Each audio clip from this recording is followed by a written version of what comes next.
خداوند یسوع مسیح میں آپ کی سلامتی ہو۔ میرے اور میرے خاندان کی طرف سے آپ کو ہیپی کرسمس اور ہیپی نیو ایئر۔ میرا تعلق ARP چرچ بلدیہ ٹاؤن سے ہے اور وہاں میں ایز اے مناد کے طور پر خدمت سر انجام دے رہا ہوں، اور میرا نام مناد سمرون ظفر ہے۔ یہ بڑی خوشی کا موقع ہے کہ ہم خداوند یسوع مسیح کی جو ہے ولادت، اس کی آمد، اس کے آنے پر نظر ثانی کر سکیں، جو خالق جو جہاں ہے، جو آسمان کو چھوڑ کر اس زمین پر آیا ہے تاکہ ہم آسمان کے وارث ہو جائیں۔ ایسی ذات کے بارے میں ان ایام میں، ان دنوں میں ہم غور و فکر کر سکیں کہ خدا کے جو ازلی منصوبے انسان کے لیے ہیں، ہم ان کی طرف اپنا دھیان لگائیں۔ آئے میرے ساتھ کتاب مقدس میں سے ایک صحیفہ نکالیے۔ خدا کے بندہ مقدس متی رسول کی معرفت لکھی گئی انجیل، اس کا پہلا باب اور اس کی 18ویں آیت سے لے کر 25ویں آیت تک ہم خدا کے کلام میں سے تلاوت کریں گے۔ اب یسوع مسیح کی پیدائش اس طرح ہوئی کہ جب اس کی ماں مریم کی منگنی یوسف کے ساتھ ہو گئی تو ان کے اکٹھے ہونے سے پہلے وہ روح القدس کی قدرت سے حاملہ پائی گئی۔ پس اس کا شوہر یوسف نے جو راست باز تھا اور اسے بدنام کرنا نہیں چاہتا تھا، اسے چپکے سے چھوڑ دینے کا ارادہ کیا۔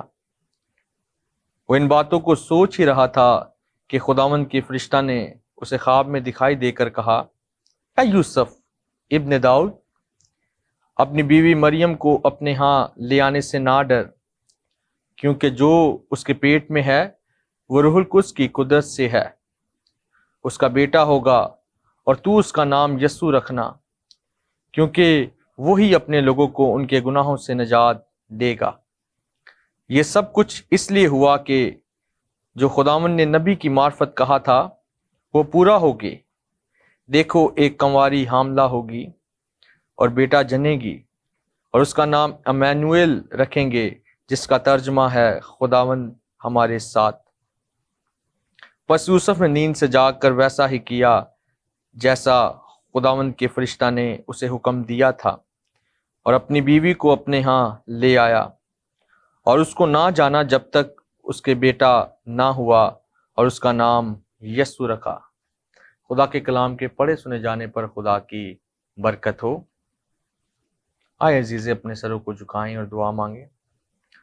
آسمانی باپ، یسوع مسیح کے نام میں ہم تیری شکر گزاری کرتے ہیں کہ تو نے اس مبارک دنوں میں ہمیں داخل کیا تاکہ ہم تیری ذات پر، تیری محبت پر ہم نگاہ کر سکے کہ کس قدر تو نسل انسانی سے پیار کرتا ہے، کہ تو نے اس سے ایسی محبت رکھی کہ اپنا اکلوتا بیٹا اسے بخش دیا تاکہ جو کوئی اس پر ایمان لائے ہلاک نہ ہو بلکہ ہمیشہ کی زندگی پائے۔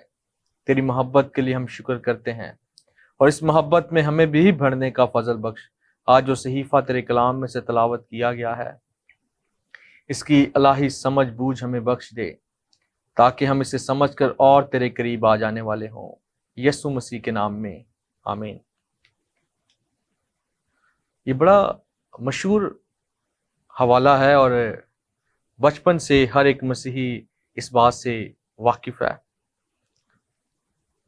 بے شمار ہماری زندگی میں ایسی باتیں ہوتی ہیں جو ہمیں یاد بھی ہوتی ہیں اور ہمیں آتی بھی ہیں، لیکن اس کی سمجھ بہت کم ہوتی ہے۔ لیکن آج چند لمحات ہم اس کی سمجھ پر وقت گزارتے ہیں تاکہ خدا ہمیں اس محبت کی اس خوبی کو جو اس نے ہم پر ظاہر کی ہے اسے ہم سمجھ سکیں۔ جو حصہ کلام مقدس میں سے تلاوت کیا گیا ہے اس کا پہلا لفظ بڑا اہم ہے، اب یسوع مسیح کی پیدائش۔ اب سے مراد یہ وقت کی عکاسی کرتا ہے، یہ ٹائم کے بارے میں بتاتا ہے، اور اگر اس کے ہم جو کنٹیکسٹ کو دیکھیں تو وہ ہمیں بتاتا ہے کہ نسب نامہ جو خداوند یسوع مسیح کا ہے وہ بتایا گیا ہے۔ خدا کے بندہ متی رسول کی معرفت جو نسب نامہ لکھا گیا اس کے 3 بڑے حصے ہیں۔ 14 پشتیں وہ جو ابراہیم سے لے کر داؤد بادشاہ تک کی ہیں، اور پھر دوسرا حصہ داؤد بادشاہ سے لے کر اس کے بیٹے، اس کے جو بچوں کے بچے اگر ہم دیکھیں تو یکنیہ تک کی ہے، اور اس کے بعد تیسرا حصہ جب وہ بابل کی اسیری میں جاتے ہیں، ان بادشاہوں کا، ان پشتوں کا جو ہے ذکر ملتا ہے۔ اور یہ تینوں ادوار ہیں، 3 دور ہیں جو یہاں جو نسب نامہ ہمیں لکھا گیا ملتا ہے۔ پہلا حصہ جو خدا نے اپنے بندہ ابراہیم سے وعدہ کیا کہ میں تیری نسل کو بڑھاؤں گا، تجھے ایک ملک دوں گا، تجھے ایک بڑی قوم بناؤں گا، ان پشتوں کا، ان لوگوں کا ہمیں ذکر ملتا ہے، اس کی اولاد کا ذکر ملتا ہے جسے خدا نے اپنے الہی منصوبے کے مطابق جو ہے لیا، الیکشن تھی، جن کو چنا گیا وہ بچے اس نسب نامے میں شامل ہیں، اور یہ وعدہ خدا کے ان برکتوں کا ہے جو خدا نے ابراہیم سے کی۔ دوسرا حصہ جو کہ داؤد سے لے کر، داؤد سے خدا نے جو عہد باندھا کہ تیرا تخت ابد تک قائم رہے گا، ان پشتوں کا ہمیں اس جو ہے نسب نامے میں ہمیں داؤد کے ساتھ خدا کے اس عہد کا ذکر ملتا ہے۔ تیسرا حصہ جو ہے بابل کی اسیری میں خدا نے ایک بڑا وعدہ بقیہ کے ساتھ کیا کہ میں پھر انہیں بحال کروں گا، اور یہ تینوں دوروں میں، 3 ادوار میں، 3 حصوں میں 14 پشتوں کے ساتھ اس کا نسب نامہ ملتا ہے، اور اس کے بعد یسوع مسیح کی پیدائش۔ یہ تینوں ادوار بغیر مسیح کے کچھ نہیں ہے، یہ مکمل نہیں ہوتے۔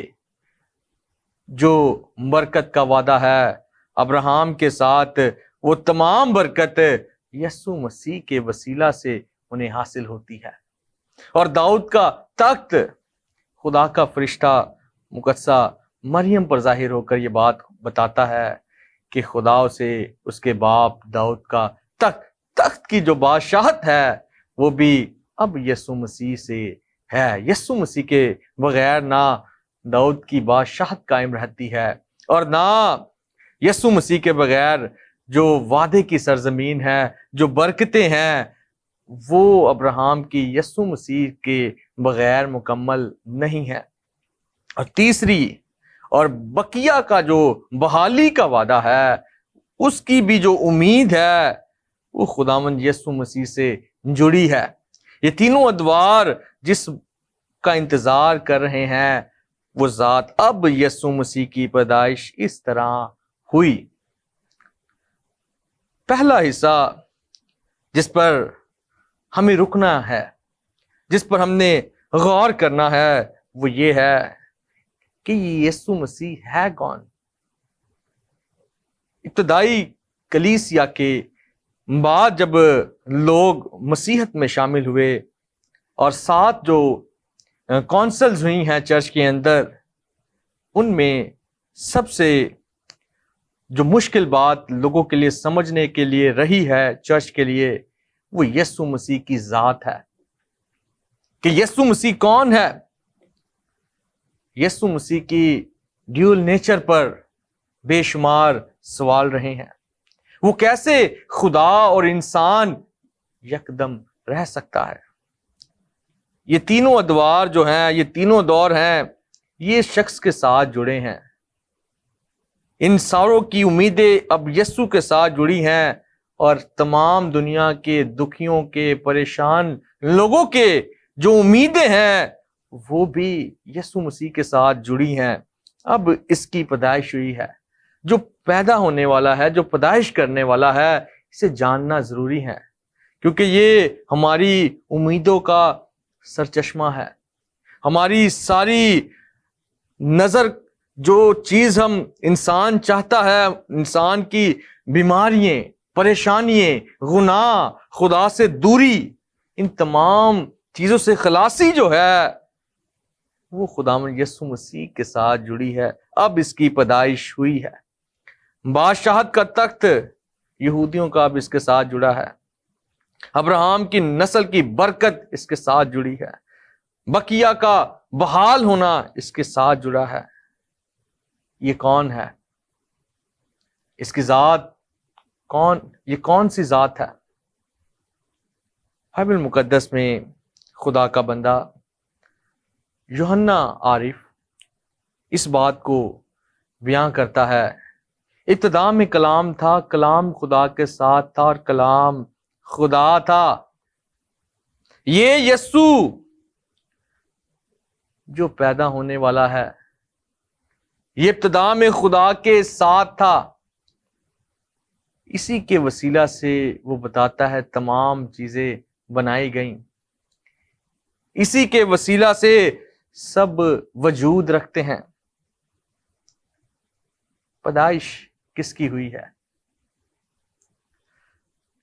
بائبل مقدس میں یوحنا کی انجیل ہمیں بتاتی ہے کہ کلام مجسم ہوا، اور کلام نے کون سی ذات لی؟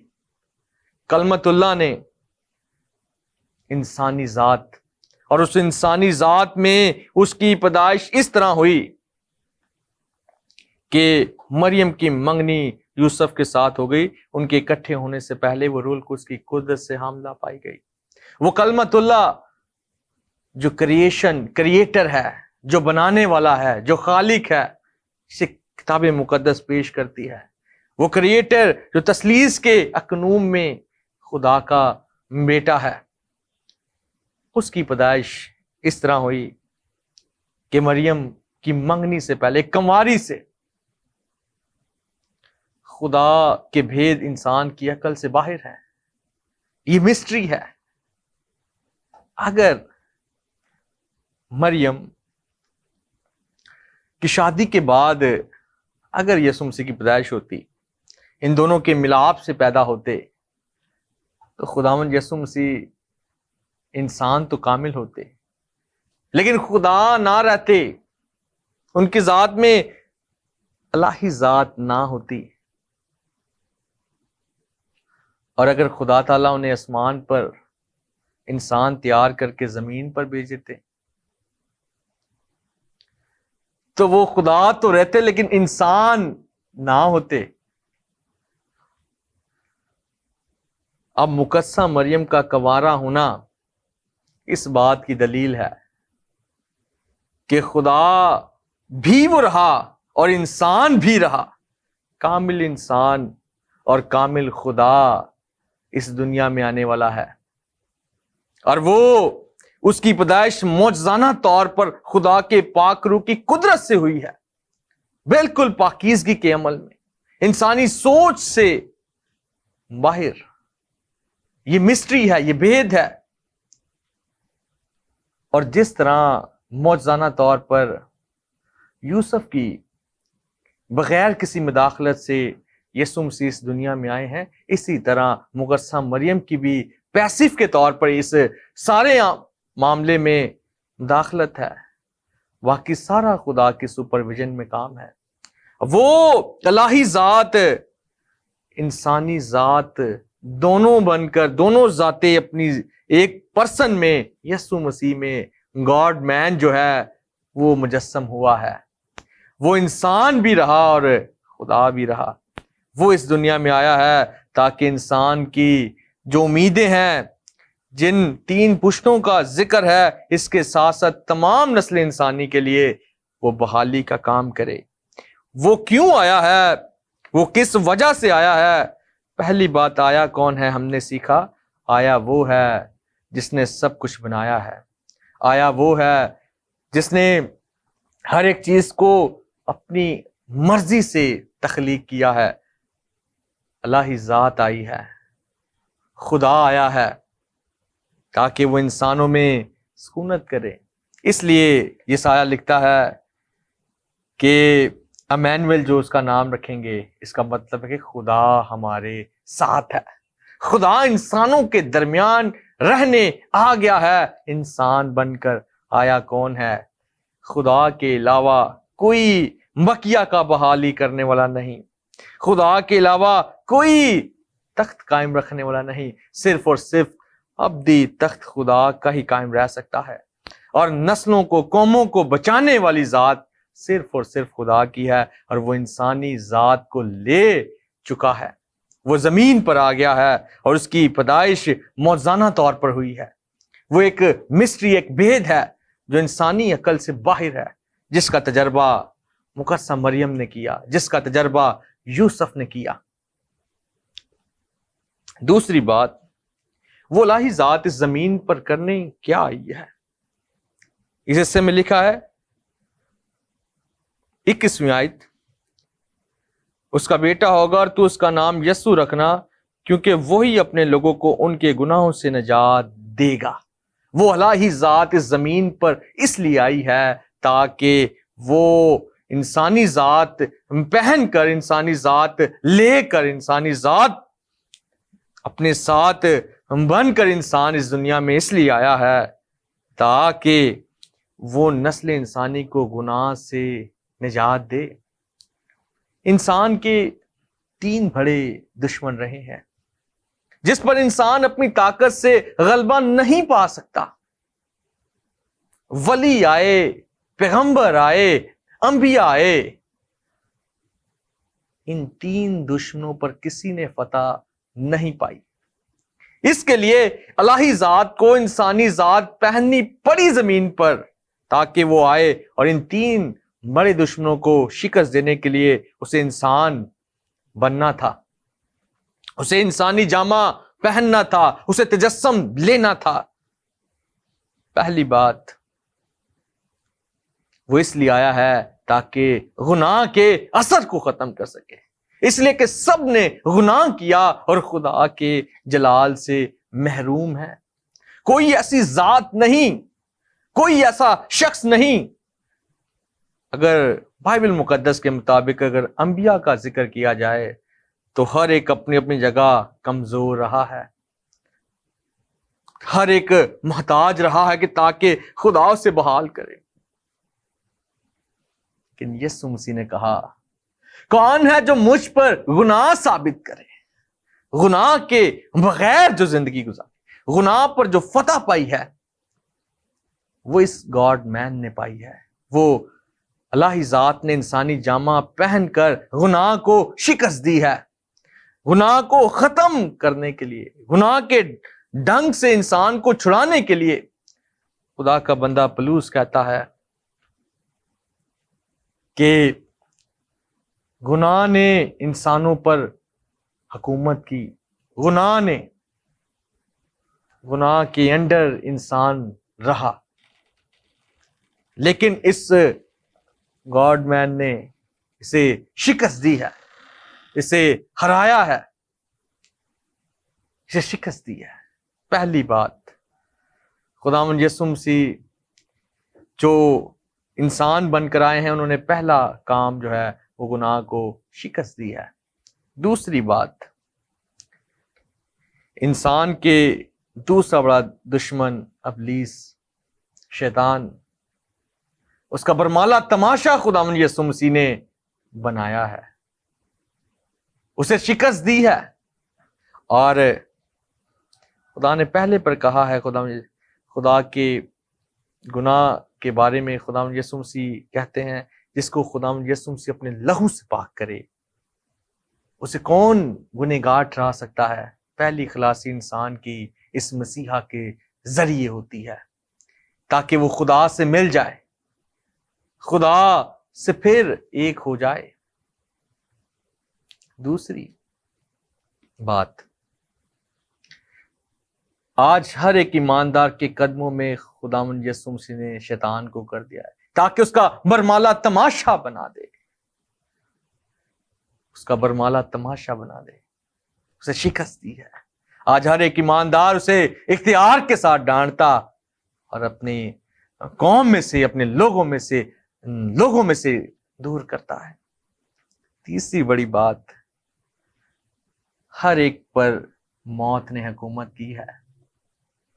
اس مسیحا نے اس بدن میں موت کو شکست دی ہے تاکہ انسان موت کی غلامی سے باہر آ جائے، موت کے ڈر سے باہر آ جائے. اب یسوع مسیح نے زندہ ہونے کے بعد یہ نعرہ لگایا، اے موت تیرا ڈنگ کہاں رہا؟ موت کا ڈنگ خداوند یسوع مسیح نے توڑ دیا ہے. انسان کو ان تینوں بڑے دشمنوں سے نجات دلانے کے لیے اسے اس الہی ذات کو انسان بن کر اس زمین پر آنا پڑا تاکہ وہ ان تینوں دشمنوں کو شکست دے دے. اور یہ تینوں دشمن آج خداوند یسوع مسیح کے وسیلہ سے زیر ہو گئے ہیں، شکست خوردہ ہیں. میرے عزیزو، آخری پوائنٹ، وہ مسیحا وہ الہی ذات تھا جو انسان بن کر آ گیا ہے. اس نے آ کر ہم تمام انسانوں کو ان تینوں بڑے دشمنوں سے نجات دے دی ہے، گناہ، شیطان اور موت سے، تاکہ ہم آزادی محسوس کر سکیں، ہم زندگی محسوس کریں. اسے منانا کیسے چاہیے؟ مقدسہ مریم اور یوسف سے سیکھیں. اگرچہ مقدسہ مریم کے لیے یہ بات بڑی مشکل تھی کہ اس مسیحا کے پیغام کا بارے میں سن کر قبول کرنا. یہ خوشخبری شاید مریم کے لیے بڑی حیران کن خوشخبری تھی، لیکن اس خوشخبری کو قبول کیا. اگرچہ اس خوشخبری کے وجہ سے ہمیں اذیت میں بھی جانا پڑے، لیکن یہ خوشی ہمارے لیے لہر ہونی چاہیے، ہمیں اس میں زندگی گزارنی چاہیے. یوسف پر جب یہ بات کھلی تو یوسف نے بڑی خوشی کے ساتھ اس خوشخبری کو قبول کیا ہے. ہم نے اسے مریم کی طرح سیلیبریٹ کرنا ہے. اس نے کیسے مسیحا کو اپنی زندگی، اپنا بدن، اپنی عزت، اپنی ہر ایک چیز سے بڑھ کر اسے اپنی زندگی میں مقام دیا. آج مجھے اور آپ کو یہ کرسمس مسیح کے لیے جینا ہے. وہ جب آسمان چھوڑ کر زمین پر آ گیا ہے، ہم اس کے لیے کیا کر رہے ہیں؟ ہم نے اپنے بدن، اپنی زندگی، اپنی سوچ، اپنی خواہشات، اپنے پلانز، مریم نے سب کچھ مسیح کے سپرد کر دیا، ڈیووٹ کر دیا، ڈیووشن کر دی. یوسف نے سب کچھ اس کے سپرد کر دیا. یوسف اس کی تابعداری میں آ گیا کہ میں مسیحا کو اس دنیا میں لانے کے لیے بالکل خدا کے تابع ہوں. آپ اور میں آج اس مسیح کی خوشخبری کے لیے کیا کریں گے؟ اس کے پرچار کے لیے کیا نمونہ بنیں گے؟ کیا اس کرسمس پہ ہم چھوڑیں گے؟ کیا ہم اس کے لیے کرنا چاہتے ہیں یا کریں گے یا کرنا چاہیے؟ ہم سب کو اس کے تابع ہو جانا چاہیے، اور اس مسیحا نے جب ہمارے لیے سب کچھ کر دیا ہے، ہمیں بھی اس کے سپرد ہو جانا چاہیے کہ یہ زندگی تیری ہے، یہ زندگی تیرے نام، تیرے کلام، تیری خدمت کے لیے خرچ ہوگی. آئے عزیز اپنے سروں کو جھکائیں اور مقدسہ مریم اور یوسف کی طرح کرسمس کو سیلیبریٹ کریں.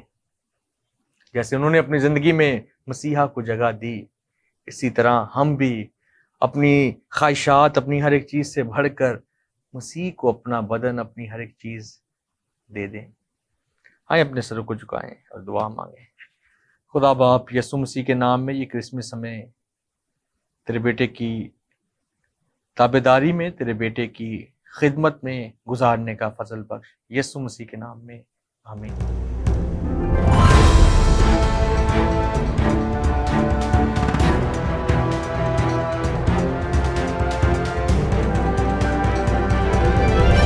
You are watching Shine Star TV. Be the light.